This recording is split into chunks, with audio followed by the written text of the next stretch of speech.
and otherwise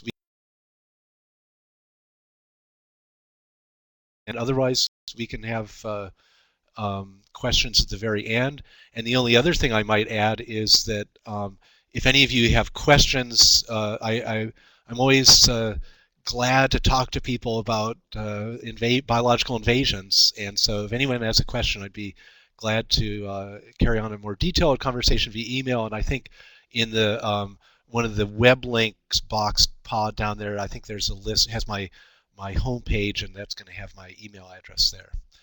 So I'm jumping into the presentation now, and as the title suggests, I'm going to be talking about biological invasions of exotic forest insect and diseases. And this is something I feel really happy to talk about, because I think, unfortunately, it's something that doesn't get enough attention. And I feel like, especially in the United States, that probably people are not aware of it enough, and I think we need to sort of raise our consciousness about the problem. And of course, the invasions by forest pests are something really just a subset of a larger problem, which is the larger problem of biological invasions, and basically reflects the fact that, you know, over thousands of years of evolution, the world's biota has been divided into separated by things like oceans and whatnot, and have evolved independently, and that now via modern technology, these isolation mechanisms are being broken down, and we have species moving from one continent to another, and these, as we'll explore, cause lots of problems. And so in general, like a lot of our problems today, I suppose you can trace the problem back to overpopulation of the world, so that as human population densities have increased, one of the things that's happened is we've seen a steady increase in global travel and trade. And in particular with forest invasions, I think we can trace most of the biological invasion problems to increases in global trade, which has steadily increased. In invasion biology, we refer to these things as invasion pathways. That is, an invasion pathway is a mechanism that facilitates the movement of a species, usually accidentally, from one geographical region to another, such as among continents. And one of the things we see is things like shipping containers, which are really wonderful devices for moving goods around the world. It turns out are effective mechanisms of accidentally moving species. I know. So there's someone mentioned they can hear Peter fine, but not me. Peter, is that unique, do you think?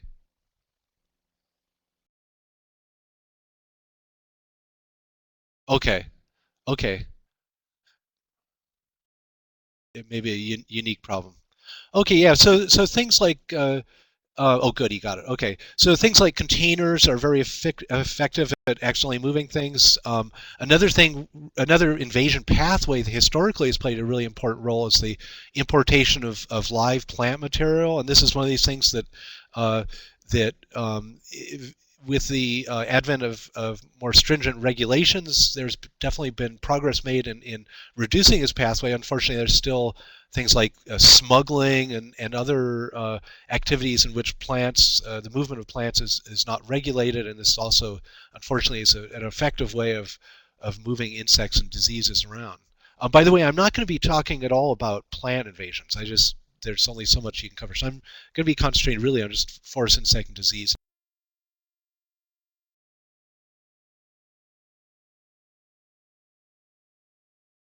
invasions. Oh, there we go. Some of these slides, they take a long time to move forward. In terms of forest systems, there's no question that probably the most important invasion pathway has been the movement of raw wood, and this is, we refer to it generically as solid wood packing material, because most of the problems aren't with necessarily movement of logs,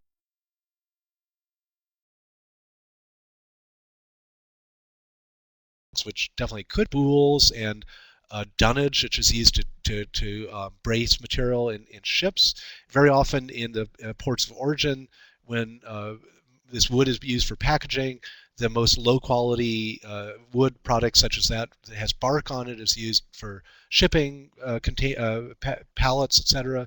And very often this is the material that insects are inadvertently transferred on. And again, there's been progress recently made about new international guidelines for limiting this, but it's probably still going to remain somewhat of a problem. So the result of this is that over the last 100 years, we've seen what appears to be a steady increase in the number of invasive pests, non-indigenous insects and diseases. And this graph shows the number of forest insects arriving each year. And so you can see it's a rather interesting pattern that there's basically, again, since somewhere around 1900, pretty much a linear increase in the number of in fact, let's see, I can get the pointer here, can't I? There's been a steady increase in the number of species of pests coming in. And one of the things you might notice, there's two lines. The red line is basically increase in numbers of all non-indigenous forest insects in the U.S. The green line is those that are known to have some kind of economic impact. And you can see by far most of these non-indigenous species are not causing any noticeable impact, but the pattern of arrival is very much paralleling. That is sort of this linear increase. And if we can actually estimate the number. So on average over the last 100 years, we're seeing somewhere around 2 species per year over the last century. The same pattern is evident when you look at different groups of insects and diseases. The foliage-feeding insects have been the most common group of insect, but sap feeders and wood borers, which have been particularly problematic, again exhibit the same linear increase in numbers of species. And certainly, as I mentioned before, most of these species are not ones that cause problems, but we certainly have a number of these that are notorious. And some of these which have caused catastrophic impacts, which I'll go to in a bit more later. One of the really interesting things is, and this is actually, a lot of the data I'm showing is coming from a recent project I've been involved with, funded through the Nature Conservancy to bring together a lot of this data, is if you look at the distribution of pest species, again, these are just the species that are known to have any economic damage. And look at their geographical distribution in the United States, there's a very distinct pattern, and that's that in the Northeastern United States has a much higher frequency of these non-indigenous pests. And there probably are a lot of reasons for this, and we've been doing some work trying to explore this. And I think it comes down to actually 2 reasons. And it turns out probably the most important reason is that the forests in the Northeast are actually more diverse. That is, we have more tree species than certainly in the Western United States. The other thing, which also historically is probably important in explaining this distribution, so there's a number of tree species. So as there are more tree species, it basically creates more targets, essentially, for non-indigenous pests. But the second thing is probably, it also reflects the historical distribution of human population, because as I pointed out earlier, many of these species are ones that came in over some time ago. And again, the Northeast, there's a longer history of humans and commerce. And so that probably also explains this distribution. By the way, I wouldn't have to put in a shameless advertisement here. If you're interested in these types of maps, we have a website that may be useful to some of you called the Alien Forest Pest Explorer, which is where that map and these other maps I'm showing. So if any of you are interested in these kind of map data, I actually provided an address for it in the web links, and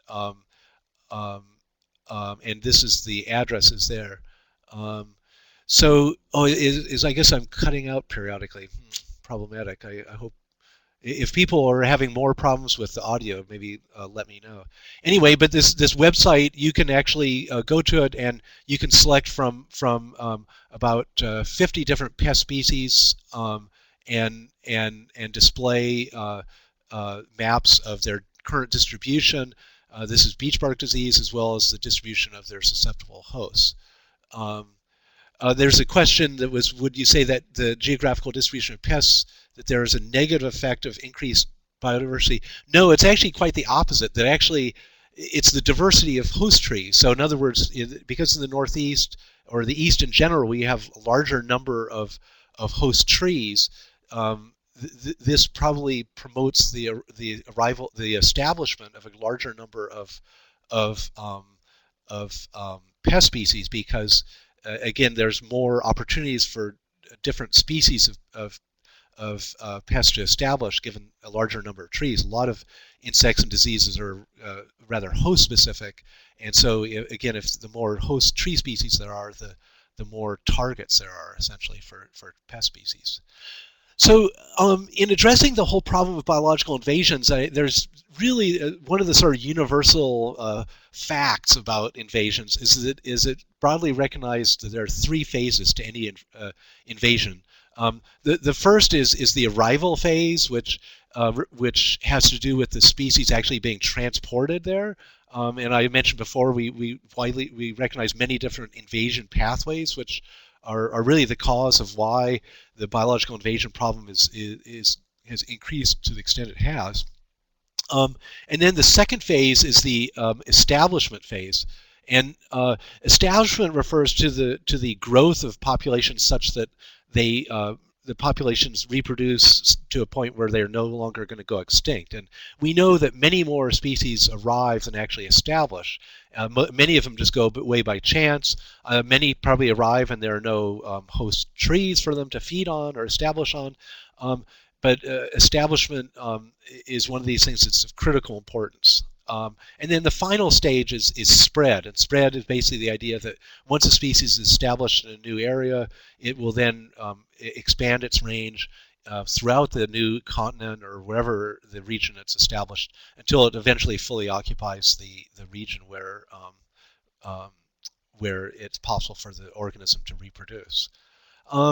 So corresponding to these three phases of invasions, there's it's a good way for separating out the different methods for managing biological invasions as well. And again, this is something that people, it seems like it may not be that important, but it's very important always to keep in mind these three phases of biological invasions. So in terms of the corresponding methods of managing invasions, the first corresponding to arrival, in other words, to prevent arrival, we use international quarantines and inspections. That is that incoming cargo is inspected. If some sort of commodity is found to be repeatedly is contaminated with some sort of potential pests, then their governments normally will impose some sort of quarantine to prevent the importation of that material. This stuff gets tricky because we get into the realm of things like trade agreements, which actually have very strict guidelines about when you cannot impose quarantines. Corresponding to establishment, in other words, to prevent establishment, we use detection and eradication. And so the idea with detection is that if there's a potential pest species that you know that is not established in North America but potentially could cause a lot of problems, governments will run programs to try to survey for the species, using things like, with insects, we use pheromone traps for detecting new populations. And when new populations, new colonies are found to be present in an area, we use eradication, which is basically the idea with eradication is you want to totally eliminate a species from a geographical region. And then finally, with spread, in order to limit the spread of an organism, we typically use barrier zones or domestic quarantines. So for example, right now with emerald ash borer, there's a lot of concern, as well as Asian longhorn beetle, that these species that are present in part of the United States, that they could be moved around elsewhere in the U.S. via the movement of firewood. And so that's why a lot of states are imposing quarantines on limiting the movement of firewood. And I'll touch on some of this in a bit. So finally, the finals, there's a sort of a final fourth stage to any biological invasion, is once the organism is established and it's spread to its permanent range, there's a management option which is very useful, and that's biological control, which is we refer to as classical biological control.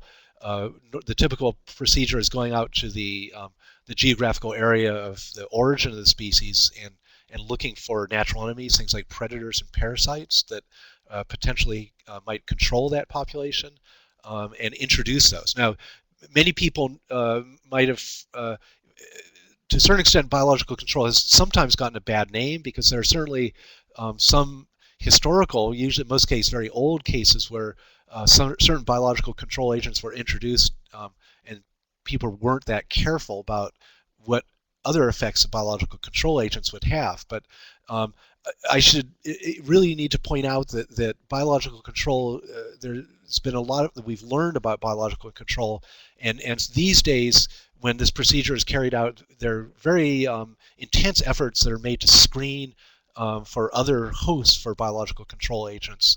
And so these sorts of problems are not likely to arise anymore. So you really should keep in mind that biological control is potentially, certainly not in all cases, but in many situations has been really successful at limiting the damage caused by invading species, pest species. So touching back on some of these with or survey and detection, I should point out that, as I mentioned before, the whole problem of biological invasions doesn't have, it probably should be more widely recognized as a problem than it is now. And I don't know if any of you have ever traveled to New Zealand, but it's really interesting to contrast that country with ours in the sense that the whole problem of biological invasions has a much higher profile. It being an island country, from a forestry perspective, they have their entire forestry industry is based on a single species, a single exotic species, and actually could be completely decimated by the establishment of certain pest species. So this country goes to great efforts to keep pest species out, and to a certain extent serves as a nice model for what perhaps the rest of the world could be doing.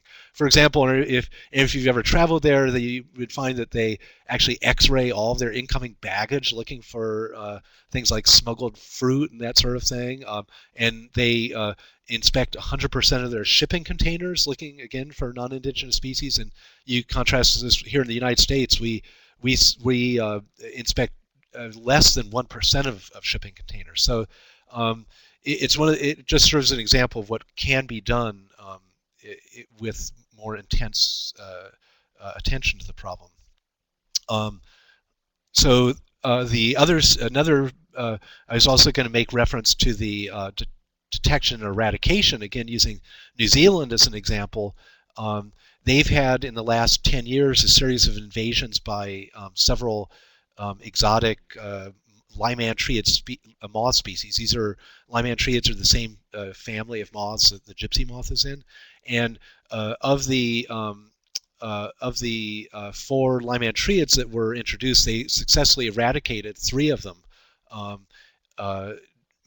by and large via use of pheromone traps to delimit populations, and then through the aerial spraying using bacterial pesticides. And in many of these, unfortunately, many times when these invasive species arrive, because they're associated with humans and human commerce, they very often establish in urban areas. And so, and this was the case in New Zealand, that they ended up having to aerially treat urban areas in Auckland with multiple applications of BT, sometimes as many as 24 applications of BT over a 2-year period. And but they've been, like I mentioned before, these efforts have been successful, and they've been able to prevent many of these species from becoming established. But again, I think in the U.S. there's been less acceptance of this kind of thing, but perhaps as the problem becomes more serious, you know, the societal attitudes might change. The final, as I was going to mention, the other management activity that we use are barrier zones and domestic quarantines. And then we actually do have a very nice example from the forestry realm in the United States of this. This is with the Gypsy Moth Slow the Spread project, which has been in effect for almost 10 years. And the Gypsy Moth has been gradually expanding its range, originally introduced near Boston in the late 1800s, and expanding its range. And currently there's a barrier zone. It consists of a 100-kilometer band running all the way from the Canadian border to the Atlantic Ocean. And in that area, pheromone traps are used to identify the whole strategy with gypsy moth invasion. We know that, like a lot of these species, instead of gradually expanding, what happens is that people actually move life stages ahead of the infested front, and these form these isolated colonies, which then grow and then coalesce. And so by finding these colonies and retarding their growth, it's possible to just limit its spread. And so these isolated colonies are found using pheromone traps. There are over 100,000 pheromone traps are put out in this band running from Canada to the Atlantic Ocean. And this I don't know how well this shows up, but this is just showing Wisconsin. Each dot there represents one pheromone trap. And these data all are handheld GPSs are used to collect the data from these traps, and then ultimately the grids of traps are used to find these isolated colonies. If the colony is found to be present, then it's treated, and then once the area it's treated, then it's monitored to see if that isolated colony has been disappeared. The treatments, about 95% of the treatments are done currently for gypsy moth using mating disruption, which is it's a very specific agent that doesn't kill anything, including gypsy moths. It just prevents them from mating. And this approach of slowing the spread with this barrier zone has been pretty successful. There was actually a pilot program in the early 1980s, and then it shifted to a national program in around 1994. And prior to this program, the rate of spread had been around 21 kilometers per year, and the data indicate that the rate of spread has been cut down well below 50% of what it was prior to that. So these kind of programs can be expensive, and it comes at an expense. I mean, this program costs about $8 million a year, but the economics are there to show that it has some benefit. Right, yeah, so anyway, so and now I'm going to jump, kind of shift gears and talk a little bit about impacts, because I'm sure this is something that many of you are interested in. And as I mentioned before, we have a multitude of pest species. Most of them are innocuous. That is, we don't really notice their damage. But a few of them are particularly catastrophic, and some of these are certainly shown on this slide. One I actually didn't show there is the red bay wilt disease, which is actually a disease in the southeastern United States, vectored by a beetle, and I would put it in the catastrophic category, where it's looks like it's going to kill most of the red bay in the south. The emerald ash borer is also one that I would put in this category of catastrophic, because again, it was only discovered in the United States in 2002, but it looks like we're not actually sure what it's going to do, but there's a good chance that it may essentially eliminate the entire genus of Fraxinus from North America by the time it's finished. So, and chestnut blight, of course, was another good example of a catastrophic invasive pest, in that it virtually eliminated American chestnut from eastern North America. If those of you familiar with that, in the woods all we see are the stumps of chestnuts, and occasionally the trees that get to be about 6 inches in diameter before they succumb to the disease. So again, these species that cause catastrophic mortality are certainly the most important ones. But the big question very often is, well, ecologically, what's really the ultimate result of these catastrophic mortality factors phenomenon? And of course, in forest ecology, we know that with endemic or the native species of insects very often play an important role in forest succession, and certainly in many forest communities there's sort of a natural cycle of forest succession associated with some sort of insect outbreak, which may cause a forest to revert back to some sort of more early successional forest community. And I'm just going to go through using 3 examples, and again, it would be really nice to explore more than this, but with a limited amount of time, I'm really going to be able to address 3 of the more notorious pest species. And the first of these is going to be chestnut blight. But before jumping into that, I think one of the important things to address in terms of especially Eastern North America and the impact of exotic forest insect diseases is that forests in the eastern United States are very much a moving target. And this is because I'm sure this is something that most of you are familiar with, that when Europeans colonized Eastern North America, essentially they removed the entire forest. And so what we're dealing with now is sort of the aftermath of the removal of forests. And so the dominant trend that we've seen is that this is really true for most eastern states, is that many states that were predominantly agricultural land use now are reverting back to forests, and in no way are the forests that we have through much of eastern North America. It's hard to say that most of them are exactly pristine, and in many ways probably are very different in many ways than the forests that existed there in pre-settlement times.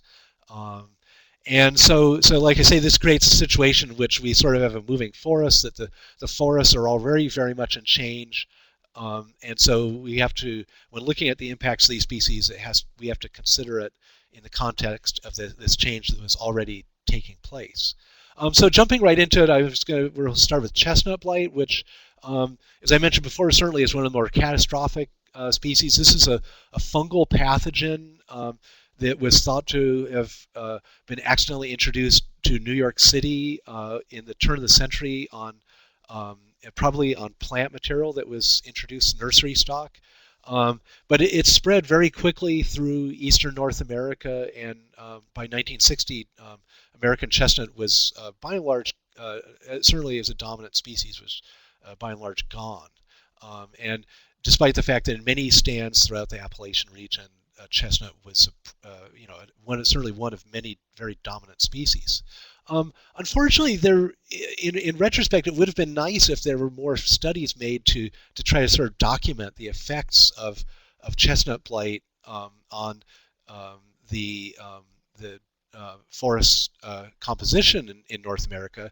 And so we really have limited information to sort of speculate on what really the effects have been. But certainly one of the nicest studies was one done by Day and Monk back in the 70s, and they actually had data that actually from the Coweta forest in North Carolina that actually documented the disappearance of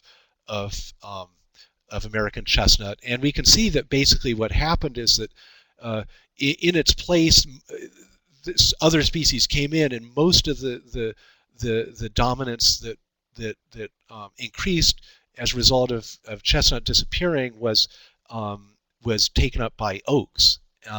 And many of you know that oaks have a lot of ecological properties that are fairly similar to chestnut, and so maybe that's not surprising. But in other studies, this is another study by Mackey and Civic, and also in the 1970s, but this is from the Allegheny Plateau in western Pennsylvania. They found a very different result. That is, in chestnut-dominated stands,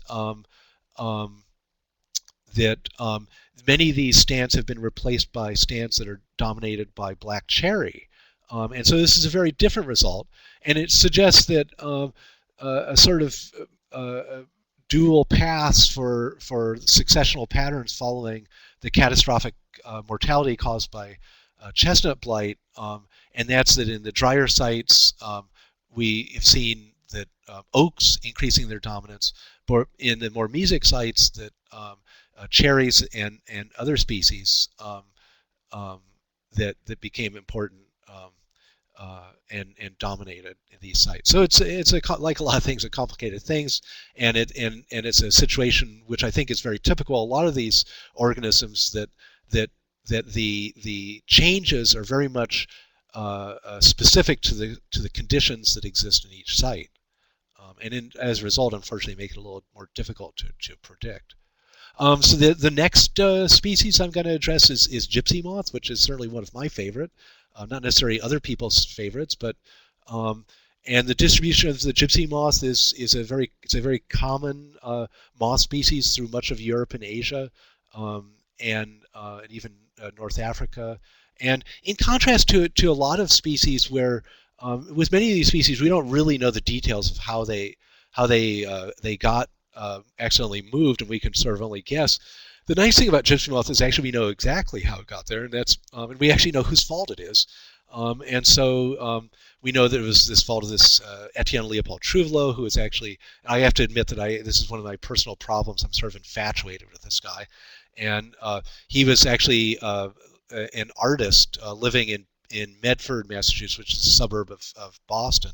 He was a professional artist, but he had a amateur interest in insects, and was these people that like to collect and grow insects, and apparently brought some gypsy moths back with him from Europe on a trip.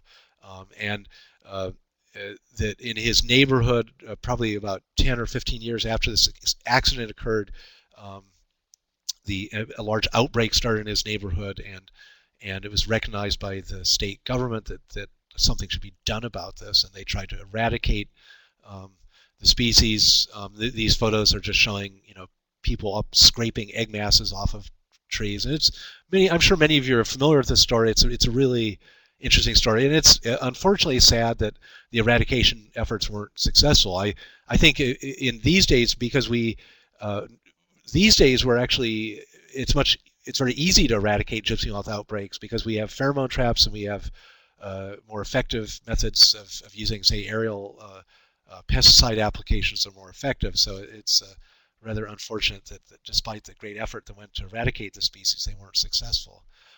So in the story of the gypsy moth, because the females in North America, female gypsy moths are not capable of flight, the species has been very slowly expanding its range. And the current distribution corresponds something about where this black line is here, and the orange area shows where the suitable forests are for this insect, and you can see that it really hasn't gotten to some of the best forests yet in eastern North America. So, and this organism, like a lot of other forest defoliating species, has episodic or periodic outbreaks, and in the last, so if you look at the sort of time series of gypsy moth defoliation, so I should mention that like a lot of Lepidoptera, the species gets very high levels, and they totally defoliate, remove all the foliage from trees, and these outbreaks occur in a somewhat episodic fashion, and we actually know that they occur periodically.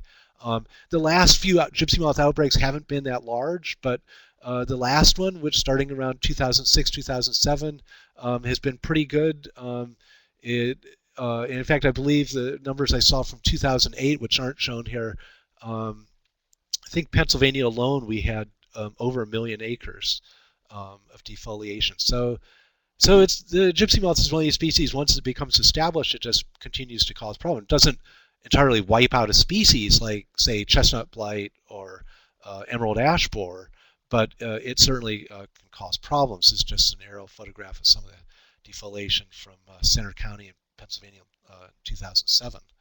And the impacts, very similar to a lot of these other foliage-feeding insects, are primarily growth loss, but also mortality, which usually occurs when you get maybe 2 or 3 years of defoliation in a row, and particularly when it's associated with heavy with drought.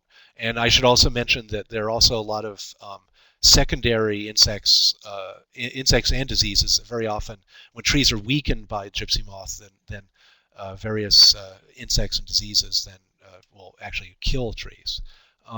So despite the big impacts, there really hasn't been that much. And we know that the gypsy moth can cause growth loss. We know it can cause catastrophic mortality in certain circumstances. But the overall regional impacts aren't that well known. There's one of the best studies or one very nice study that was done back by Gansner back in the 90s, to one of the only attempts to sort of measure the impacts of this insect on a regional basis. Whereas he took an area in the Poconos in eastern Pennsylvania, an area that we know has been heavily defoliated by the gypsy moth, and then used forest inventory data from over a 10-year period to look at what are the changes associated with this heavy defoliation.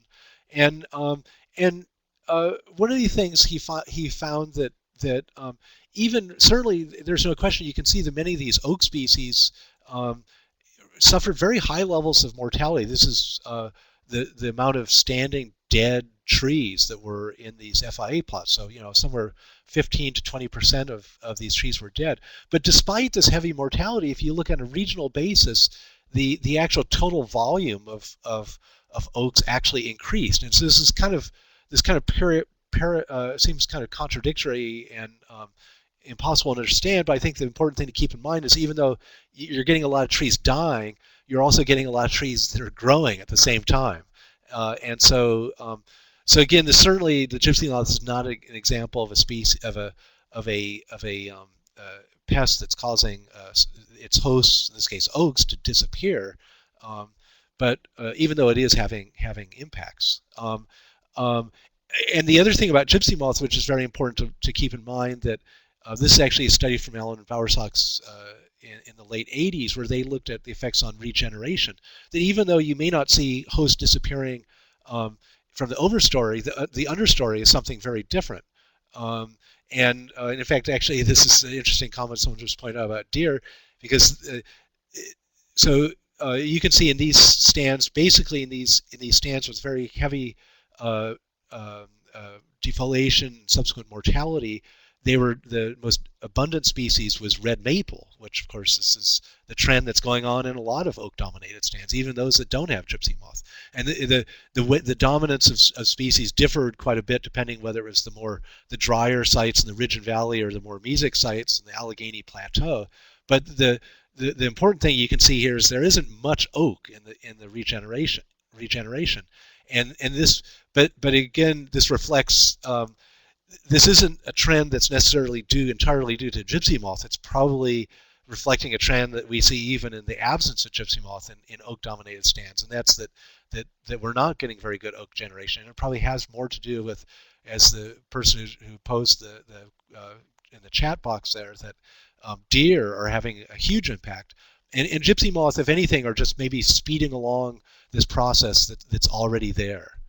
And so to sort of look at this diagrammatically, what we see really is that whereas oak seems to be persisting at least to some extent in the more drier sites, in the more mesic sites, the oak seems to be largely disappearing from these stands. And again, this isn't entirely due to gypsy moth. It's a process that's already there, probably being sped along by deer browsing and other factors.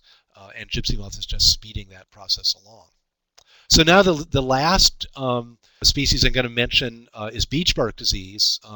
Probably for those, I know for many of you are up here, it's something that is pretty familiar with for a lot of you.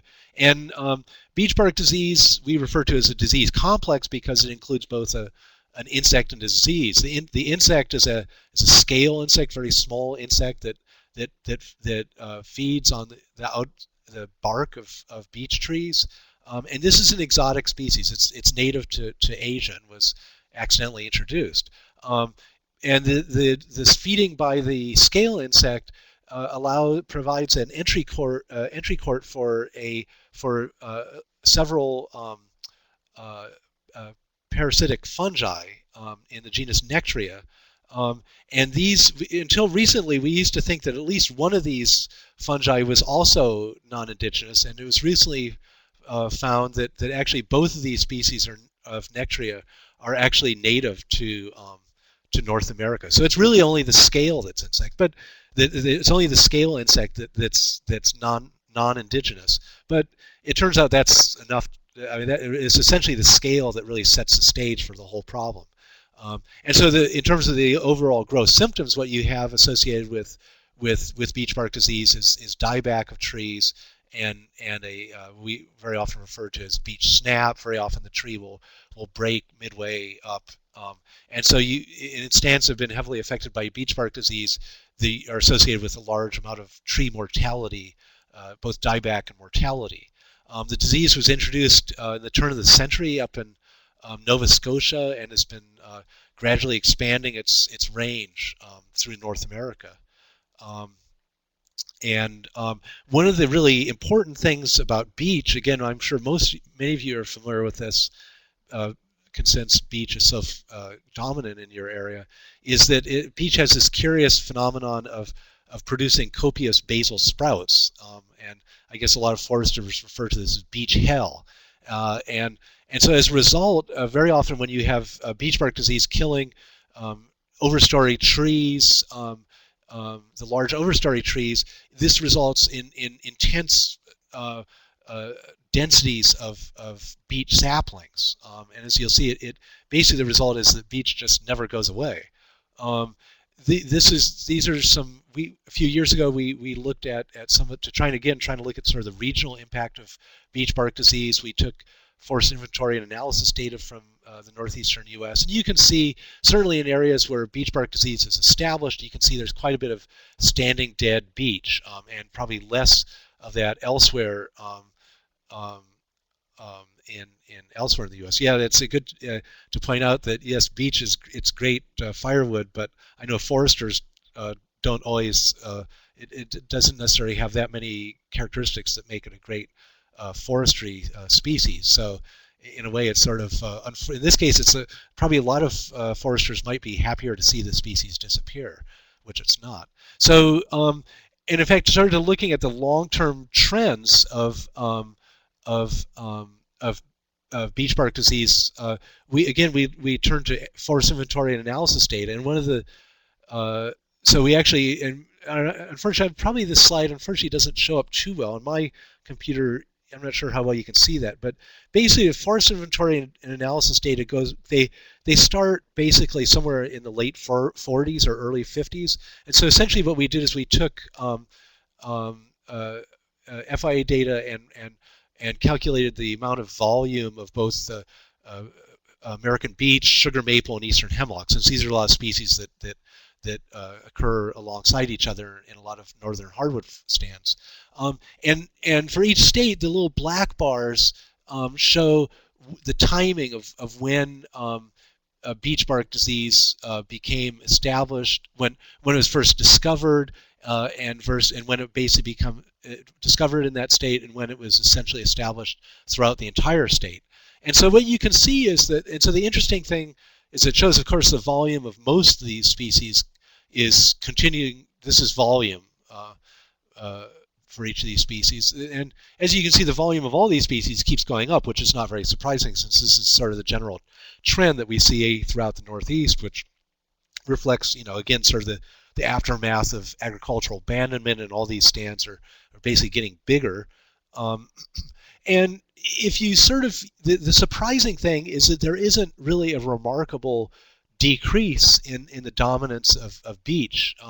There may be a few cases, say in Pennsylvania or Maine, where it looks like there may actually be a little bit of a dip in the amount of beech, but in most cases, beech volume just continues to increase.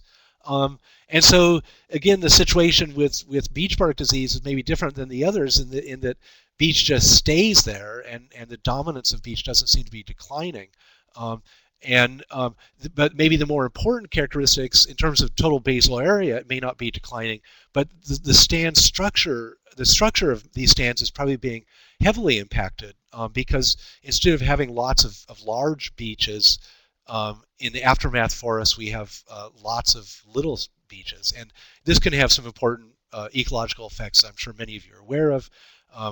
One of the many important ones being that large beeches produce a lot of mast. That beech seeds are a very important food supply for a lot of important wildlife species, and so stands that have been heavily impacted by beech bark disease have probably been heavily impacted in terms of mass production. So just generalizing these ecological effects, successional effects of exotic pest species, I think it's important to keep in mind that the forests are changing already, and so it makes it a little more difficult to generalize, and so they're basically tweaking these successional trends that are already in place. And in many cases, the disturbance don't necessarily reverse these successional trends. And the other final thing is I think it's important to keep in mind is that the successional trends are very much dependent on the site conditions, whether it's, say, for example, high moisture, low moisture, that sort of thing. The last thing I wanted to sort of point out before we close out here is that when I've been talking all along here about pest species, and normally with pests, certainly with insects, we think of as herbivores. I mean, these are trees that are actually insects that are feeding on trees. But as I pointed out, I think in that graph that showed earlier that most of the exotic pest species many of these are not necessarily pests, and in fact, many of these are not even herbivores. We know that there are a lot of invading non-indigenous species of insects that that are not herbivores. And a really good example of this are Ambrosia beetles. That these are species that typically colonize dead wood. And we don't usually pay a lot of attention to them because they're not, they don't kill trees, but they're actually ecologically they're really important because they decompose trees. And in fact, in many parts of North America now, we're finding out that most of the Ambrosia beetles are actually non-indigenous. And one of the reasons for this is because things like solid wood packing material are it's very easy to have these things just loaded with these insects that colonize dead wood. And so as a result, we have in North America, we have a lot of exotic Ambrosia beetles and other beetles that don't kill trees, but that are important in terms of decomposition. And to be honest, we have absolutely no idea how this is affecting nutrient cycling, how it's affecting decomposition rates. And so this is one of the many mysteries that we still need to find, to clarify. And the other thing I need to point out too is many of these species that we say are not pests that are actually herbivores, they may also be causing effects, things like facilitating disease spread and that sort of thing that we just don't know about. So I think sadly there's very often a long lag time between when an exotic species arrives and when it's recognized that it's a problem. And so even though I think there's been some progress made in terms of closing some of the invasion pathways, we're still going to continue to see a lot of new problems associated with invasions by forest insects and diseases. So I think that is actually my last slide, Peter. And so I guess we can take, if any people have questions, we can I guess people can just write them in the chat pod. Is that right, Peter?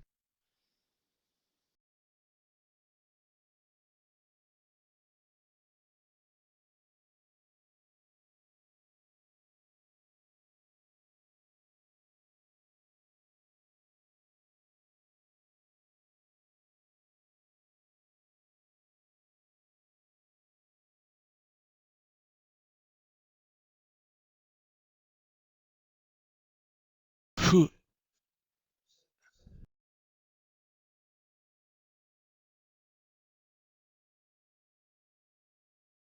Well, I don't. Nobody knows. I mean, I think the one thing that's probably clear is that it isn't necessarily the more the merrier. That because I think what happens very often with these kind of things is that when you have one species that becomes established and so dominant, and that seems to be the case with these powder post beetle, these ambrosia beetles, is that they essentially outcompete and exclude another species, and so it's possible. And again, we don't really know, but it's certainly possible that some of these other species, the invasive species, may actually be less efficient at decomposing wood. And this, like you say, this could affect carbon cycles and a lot of other things. So we really don't know. But yeah, and again, that's why I was saying the unfortunate thing is we really don't know what's causing a lot of these effects. Let's see. Here, there was one point question here. Oh yeah, yeah,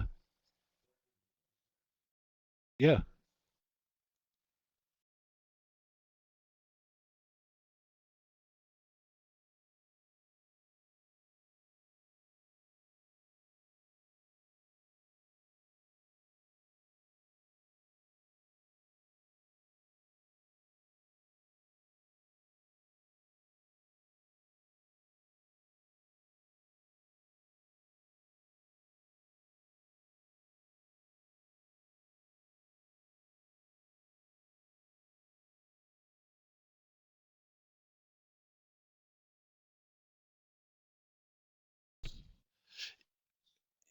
Yeah, yeah, I saw one that popped up earlier there, which was sort of what I would say are the top five problematic species. And I'm not sure what would be the top five, but I would say for me, I would say in terms of the species that I find the most scary right now is the emerald ash borer, or what we refer to as EAB. Um, and this is because we it was like I say it probably became established in Detroit maybe in the early 1990s. This is what some of the there's been a recent dendrochronological reconstruction of its spread, but it wasn't discovered until 2002. At that time, it was killing um, like millions of or thousands of trees in the Detroit area, and uh, and of course, and so this people basically just thought, well, all these trees had ash yellows, or ash has a lot of disease problems, but and so when it was discovered in 2002 that this is actually an exotic species, the population had already expanded to such a large area that it was impossible to eradicate it. And so what's happened since 2002, since it was discovered, we're kind of finding out, well, what this species does, and it looks like in areas where it's been established for 5 or more years, essentially the result is that it looks like it's just killing maybe 99% of the ash. So there are some efforts underway to find biological control agents for it. In the case of an insect like, to be honest, with most wood-boring insects, there hasn't been that much success with biological control. I think it's worth trying, but I'm not really optimistic that we're going to find anything that stops it. And so this species is probably, like I say, and of all the North America, there's some variation in terms of resistance to this insect, but um, it looks so far it looks like all of none of the North American ash species really have any substantial resistance to this insect. I mean, it's an example. The ash in Asia, where it's native, are virtually all resistant. So it's an insect that only attacks dead and dying ash. But here, it can attack and kill perfectly healthy uh, trees. So I'd say emerald ash borer, in my opinion, is the most scary of all the recent invaders. The other there's also, I think I mentioned this red bay wilt disease. Again, not in the Northeast, it's a big thing, but again, it looks like it's one of these ones that's going to maybe completely wipe out a species. Um, I and the other groups. I mean, I'm sure many of you are familiar with hemlock woolly adelgid. It's hemlock woolly adelgid isn't one that causes a entire tree species to disappear. We're gonna continue to have eastern hemlock, but I think that in areas where it's become established, it's caused very high levels of mortality. And so the results, again, this is one of those situations we don't really know completely how this is going to play out, because hemlock, since very often it's most abundant in riparian areas, and how this affects things like stream water chemistry, temperatures, wildlife habitat, it's hard to say. So um, Asian longhorn beetle is another one that I think that many people in the New York area, New York State, and New England states, there's a lot of concern about it because sugar maple's one of its primary hosts. And I would say, and for those of you who don't know, that it's first was discovered in New York, then Chicago, um, and we thought that we had it eradicated from at least it was thought that it was eradicated from Chicago, and then just this year it turned up again. But the most scary thing about Asian longhorn beetle is it turning up in Worcester, Massachusetts, because it's the first. Well, it's a very large population that's maybe going to be very difficult, if not impossible, to eradicate. And the other thing, it's the first time that we've ever seen this insect in natural, in the wild. It's always been restricted to urban forests, so this is the first time we're seeing it in natural forests. And I don't think Asian longhorn beetle is going to cause some. It's not going to be like emerald ash borer in the sense of eliminating a species, but I suspect it'll be at least a thorn in our back. It'll be a species that'll certainly be colonizing dead and dying trees, and maybe perhaps in years such as drought years, that populations might pop up and form little mini outbreaks. But to be honest, we don't really know how it's going to play out in the long run. So it's just speculation. So let's see. I should look at some of these other questions. Um, Boy, maybe I should go up to the. I mean, I'm working from the bottom up. Let's see.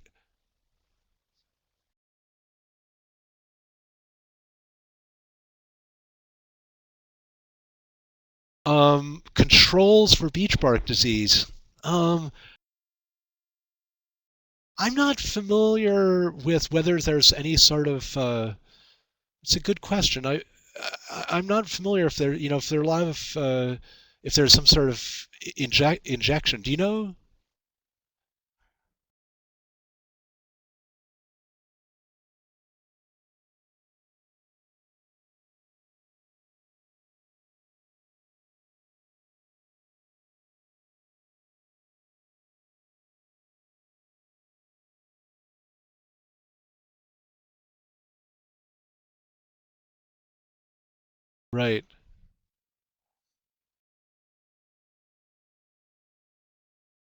Right, right. So, but it's an interesting question. I actually don't know whether for beech scale, if there's any, if anyone's developed a systemic for it.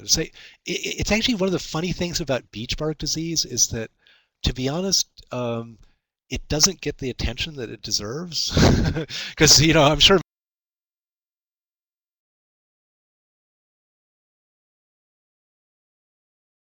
many of you know it's of with the various certainly the federal pest management agencies, there isn't much interest in doing anything about it. So it's kind of unfortunate. Um, let's see. I think there was someone asked about oak wilt. Um, oh, I didn't know. So there's an oak wilt outbreak in Schenectady, New York. I didn't know about that. That oak wilt is really a serious problem, but it's so far been limited to um, uh, the like lake states, um, Wisconsin, Minnesota area, and also down in like Texas and those areas. And um, in many cases, it's actually some more of an urban problem because of again. Although to be honest, with a lot of these forest insects disease, in fact, I've been involved in this. I think I mentioned this project on evaluating the economic impacts of non-indigenous forest pests, and where you really get into the big money is with urban trees. As many as you know that you know that anything that causes large shade trees to die can cause substantial economic impact, and that's kind of been the case with oak wilt, in that you get these disease centers, and um, and which then the through root grafting and whatnot, the disease centers spread out. But there's also been somewhat of a controversy about oak wilt, about whether it's indigenous or exotic, and it certainly seems to be a case where it may actually be indigenous to parts of North America, and but certainly the populations up in the lake states are not native there. It may be that the populations in the Southwest are native. To be honest, I hadn't heard about it being found in Schenectady, so that's kind of scary. Um, let's see what other questions. Yeah, EAB is getting closer, and so it's something to be concerned about. Implications for climate change. I mean, this is one of those things that there's been a lot of discussion about how climate change and non-indigenous species interact. Um, and certainly one of the things is that we've seen certain native species, native pests, that apparently as a result of climate change have been expanding their range, and so in a sense they become biological invasions. So normally with biological invasions, we think of species moving from one continent to another as a result of pathways like movement of solid wood packing material, etc. But what's also happening at the same time, it looks like, is that um, certain species that may have, where their range was previously limited by by climate. So, for example, cold winter temperatures. As a result of climate change, they've been able to expand their range. And this has happened, probably the most spectacular example of that is this mountain pine beetle outbreak up in the northern Rocky Mountains, up in northern British Columbia and Alberta, where this mountain pine beetle previously there was no record of outbreaks of the species up there because it was simply too cold for them to complete a generation.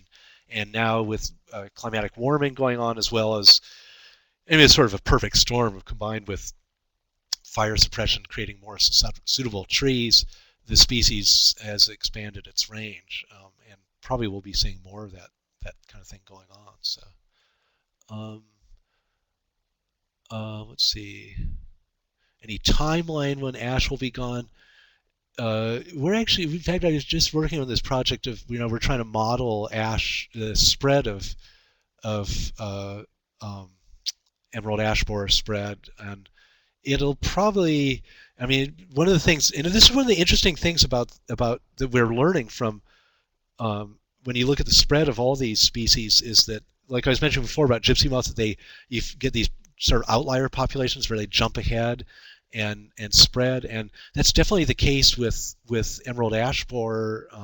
That even though the main focus of the population is in the Detroit area, we have these outlier populations in places like Missouri and Maryland and West Virginia, and so the presence of these things greatly facilitates the spread of the species. The unfortunate thing is they're probably, one of the big problems with emerald ash borer, which is the same problem with, say, a lot of these wood-boring insects, Asian longhorn beetles, the same way. So we don't have good methods for finding where they are. So there's probably no question with emerald ash borer, there are many more of these outlier populations out there. We just don't know about it yet, and we won't know about it until they've probably killed, thousands of trees, and they fall over on someone's head or something like that. So I suspect that emerald ash borer spread is going to be faster than will go pretty quickly. There are efforts underway. There's a lot of effort in trying to come up with something like the Slow the Spread program for emerald ash borer. But the big problem again is that we don't have sensitive survey techniques. With the gypsy moth, we have these pheromone traps that are very sensitive tools for detecting these new populations, and we don't have anything like that for emerald ash borer.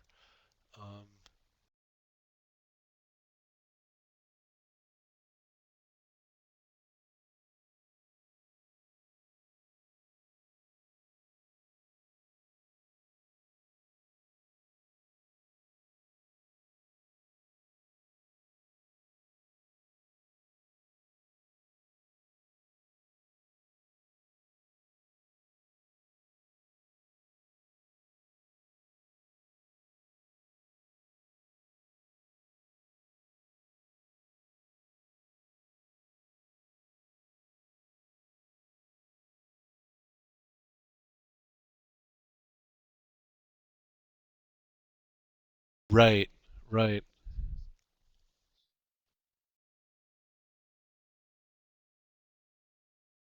Yeah. The trouble with all these things is enforcing them. Because yeah. And the problem, of course, is always, people camping.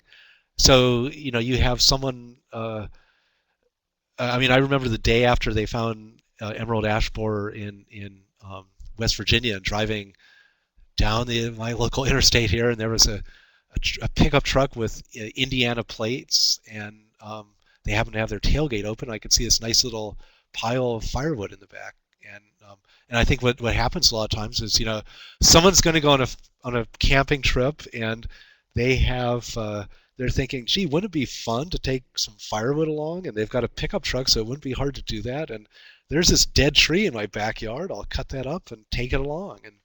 And so it's very hard to, I think it's a tough thing to get the message out to people not to do that. It's difficult, but I mean, I think some places like in Michigan now at the Mackinac Bridge, they actually, I don't I don't think it's permanent, but for a while they were actually running an inspection station where they were stopping cars and inspecting, looking for firewood. So let's see, EAB survey method is underused monitor. Oh yeah, it's just this neat method of monitoring for emerald ash borer using this predaceous wasp, uh, which searches out buprested beetles as prey, which is it's pretty neat. But unfortunately, it's probably difficult. I mean, it's a problem with all the with with all these survey methods. It's kind of labor intensive, and so this is the problem, with using even trap trees, which are kind of one of the main methods that have been used to date, are using girdled trees, and then where the trees are girdled in the early spring, and then at the end of the summer they're dissected to look for ash borer larvae. It's just tremendously labor intensive. So you can't do that many. And then, so I'm sure many of you have seen the purple panel traps that there were. I think, can't remember the total number of how many thousands of these were deployed last year via USDA funding, and um, the trouble is they're just not that effective at detecting ash borer populations.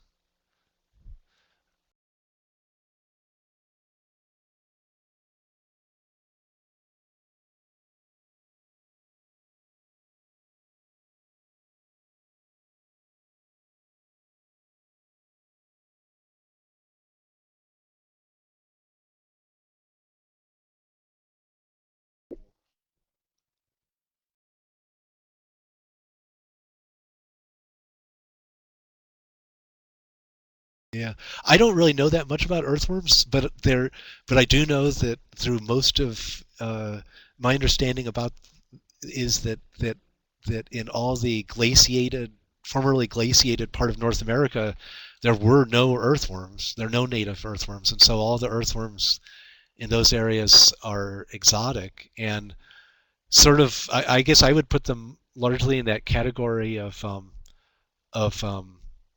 sort of like those ambrosia beetles that they're sort of they're sort of non-charismatic. It's the trouble is that with these sort of non-charismatic species that they don't attract that much attention, but ecologically could be a huge having a huge effect. We just don't know. So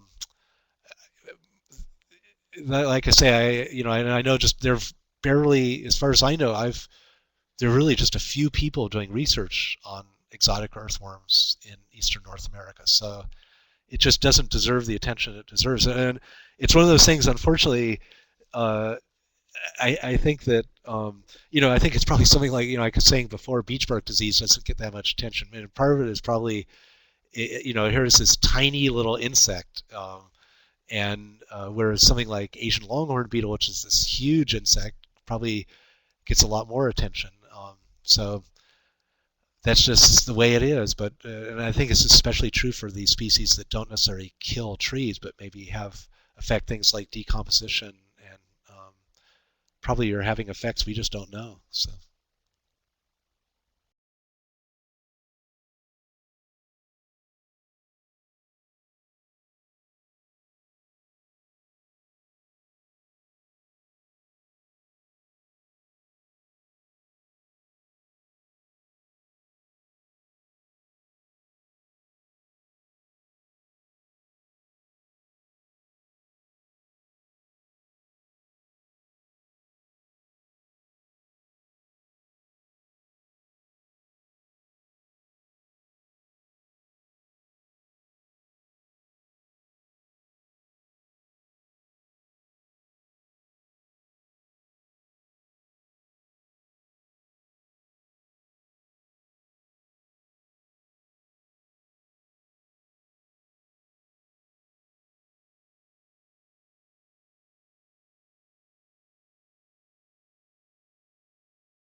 great. Well, this has been really nice.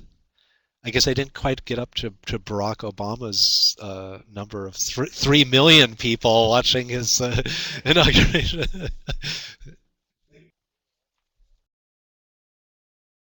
Ah, yeah. Or maybe the 7 o'clock.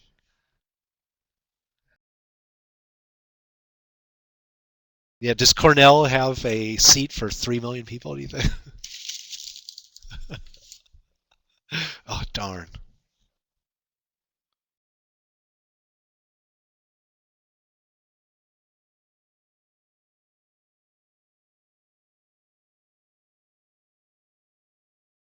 Yeah, do you think, I wonder if that's the bandwidth here.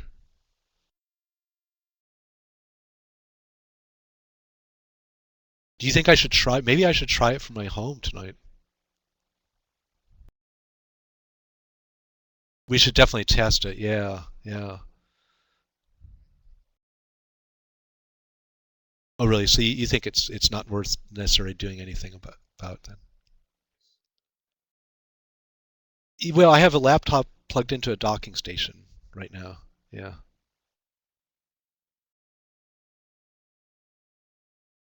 Yeah, although I would probably be connecting via wireless, which maybe wouldn't be such a great idea. I don't know.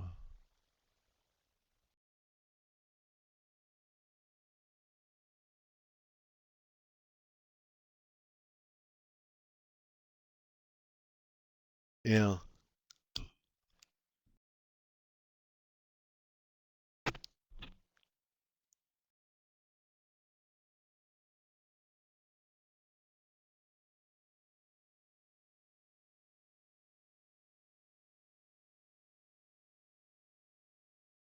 Yeah, I think it might be safer to do it here in my office because I mean the other thing, hopefully at 7 there won't be anyone else here, so hopefully there'll be more, who knows, maybe people are downloading files and that sort of thing.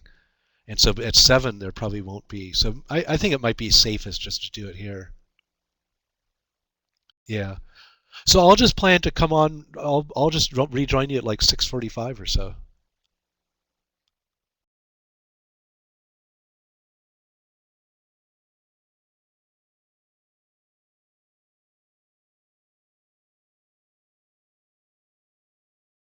Okay. Okay. So are there usually more or fewer? Okay.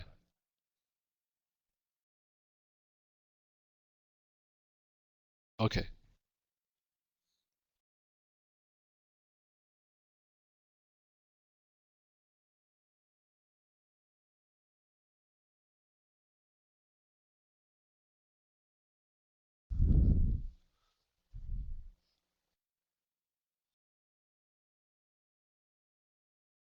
Yeah. Okay. Good.